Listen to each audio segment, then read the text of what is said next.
Chut. Avec le Hobbit, la bataille des 5 armées, Peter Jackson conclut sa trilogie du Hobbit et son aventure en Terre du Milieu. Après avoir enfin atteint la montagne solitaire et réveillé le dragon Smaug, ce dernier ne va pas faire long feu et la nouvelle de sa mort ne va pas tarder à se répandre et attirer les convoitises de tous, menant au conflit des 5 armées pour la richesse du dragon.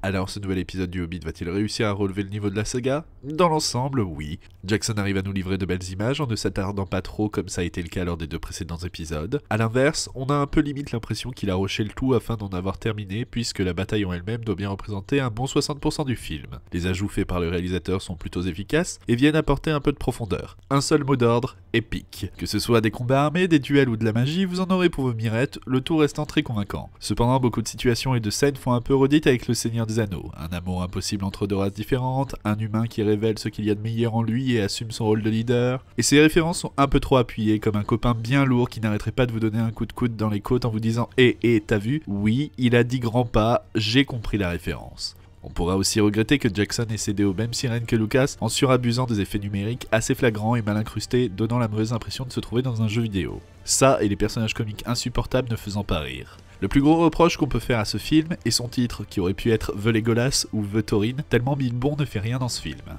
Même si ce Hobbit, la bataille des 5 armées, et la fin beaucoup trop à rallonge du Hobbit, la désolation de Smaug, il sera à coup sûr le blockbuster de cette fin d'année grâce à une réalisation bien menée, une direction artistique léchée et un récit des plus héroïques. D'ici quelques temps, on prendra du plaisir à revoir la trilogie du Seigneur des Anneaux, hélas, il n'en sera pas de même pour celle du Hobbit.